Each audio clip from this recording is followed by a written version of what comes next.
Check the sound. Check everything working. Live. It's working. All right. Seems like it's. Oh, now it paused. Okay, there it goes. 5, 4, 3, 2, 1. I'm John Miglosh for the Wisconsin DMA and the International Society for Strategic Marketing. Well, we had a little hiatus in Dallas, Texas, past few days. I hope you enjoyed some of the pre-recorded news. I thought yesterday's was a humdinger. If you didn't see that, you might want to catch it. It was about laughter as a credibility factor for influencers, and of course, you know, the style consultant gets a little frustrated with me laughing at my own jokes the whole time. We had a meetup in Dallas, Texas, and Brad, world-renowned AI guy, was there, and Daisy, who's a brand advocate, creator, management manager, and helps you transform your company. She was there among others, and we had a really nice time. Daisy said, we should do this more often. Of course, I don't get down to Dallas every day, but we could do one in Wisconsin. So we'll have to plan an actual physical meetup for June for Wisconsin and maybe for Minnesota. They're a little tougher up there. Not sure why exactly.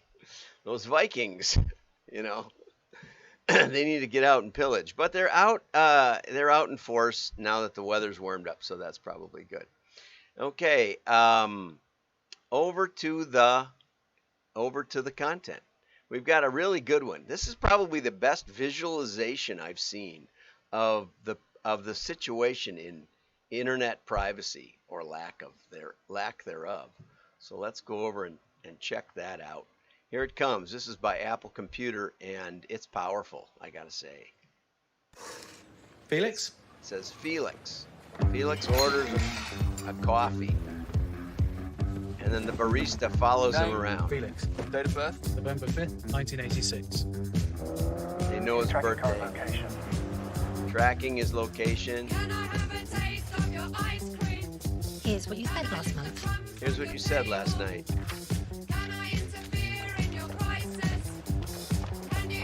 And they're all following. There's a whole. This will help with the itching. This will help with the itching. And this whole crowd of people is following him everywhere he goes.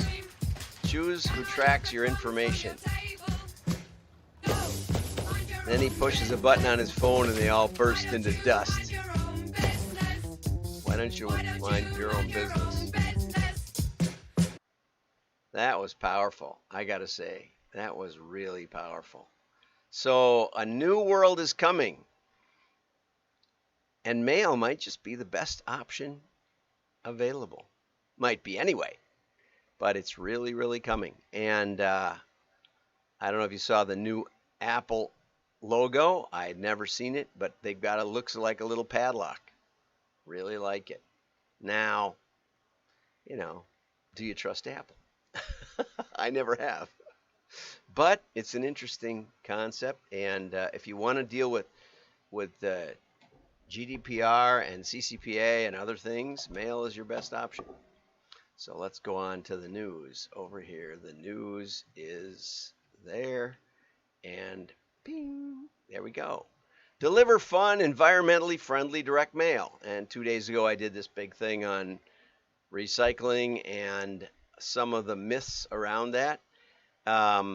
Direct mail uses paper, and paper is a sustainable resource. That's probably the best message, the most credible message that you can convey, is that paper is sustainable.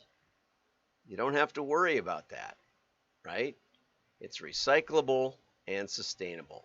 So you can go deeper into it and say, well, we can use recycled paper. That's been around for a long time, and really most of it is made from pre-consumer waste, which is easier to deal with than post-consumer waste. And most of that, to the extent that it is recycled, and I have to say, my work in the recycle industry showed me that only about 10% of what is put in the recycle bin gets anywhere near recycled. Most of it just heads off to the landfill anyway.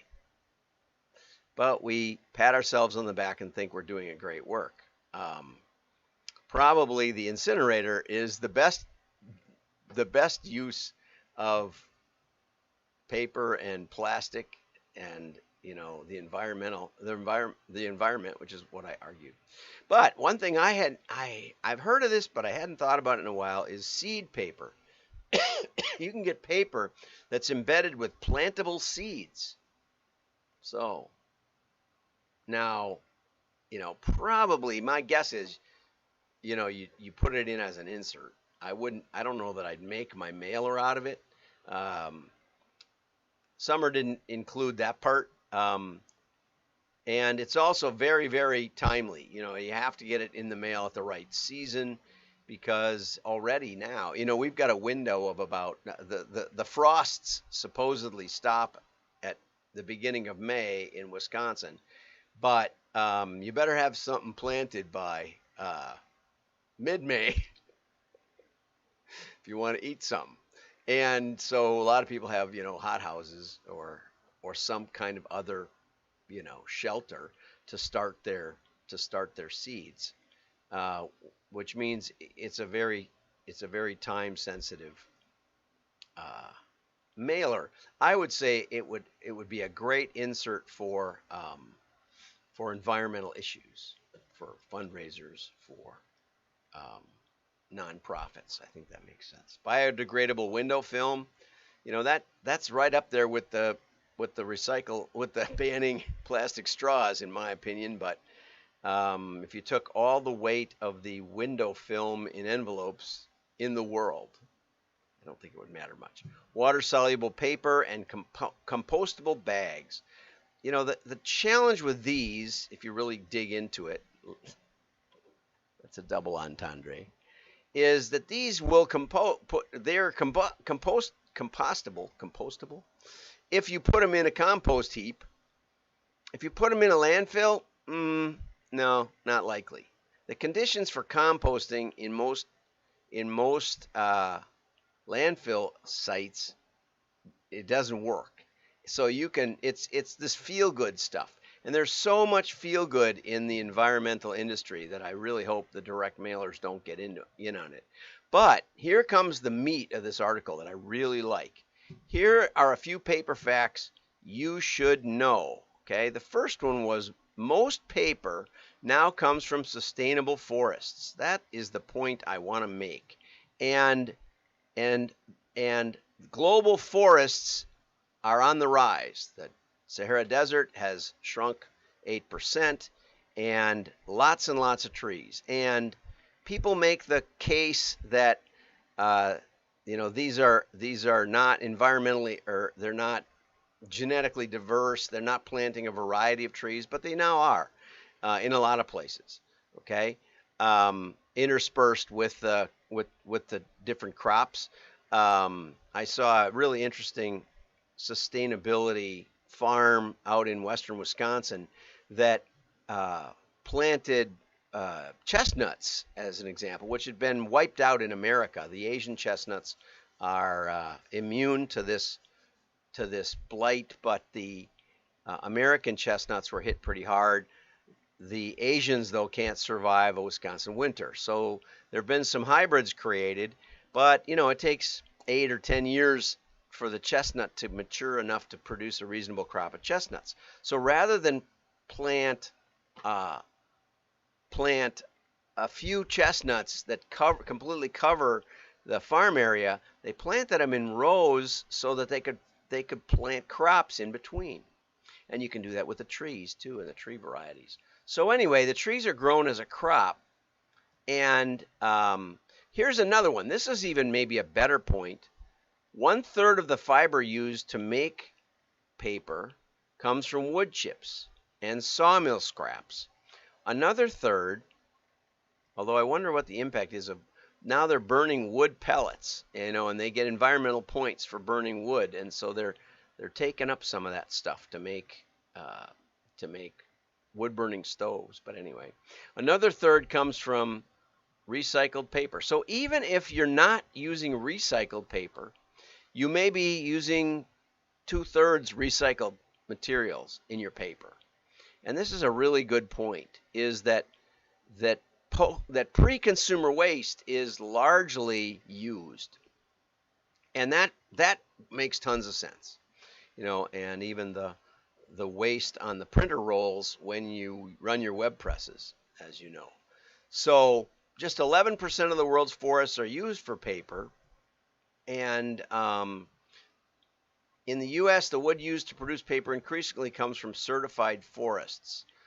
The Forest Steward Council and Sustainable Forest Initiative track fiber content from certified lands through production and manufacture to their end product. I don't know what that exactly means. I hope it means that there's some biodiversity. Here was an interesting piece. Running a single refrigerator for a year is equivalent to the creation and delivery of 5,000 letters. You could say, well, that's a lot of refrigerators running. You can look at it the opposite way. An electric water heater for a year is the equivalent of 20,000 letters. I'm not sure I would talk about that too much. I don't think much of electric water heaters, mostly. But anyway, here was some other good points. Put the seed paper in. Again, Summer, I would love to hear any kind of case study where did this give lift. Do your offer for your Sierra Club. That would be a good one, maybe. And do it with and without the seed paper inserted, and see if the cost justifies it. That's the kind of direct marketing news I like to see. And maybe there isn't such a thing, but Summer, I hope you could come up with some of that. Folds. This was a really simple idea. Creating self-mailers with unique folds does not add to your paper usage and will save you from using envelopes, right? So that might make sense. Again, format test. All about testing. Not only is paper usage important, but so is the sustainability of your business. So you need results. You need things to come in. You need to make money. This has to pay its way. Again, water-soluble paper works, but probably not in the landfill. Colors, but and a lot of the printing processes are using water-soluble inks. It used to be that the ink was an environmental hazard, but that's changed over the years. So that's wonderful. Okay, so anyway, not only is mail good for GDPR and CCPA and other things like that, but it's also very, very environmentally friendly. Maybe more so than running humongous server farms that suck up all the power in the world. Have a great day. Like and share. Your friends will know your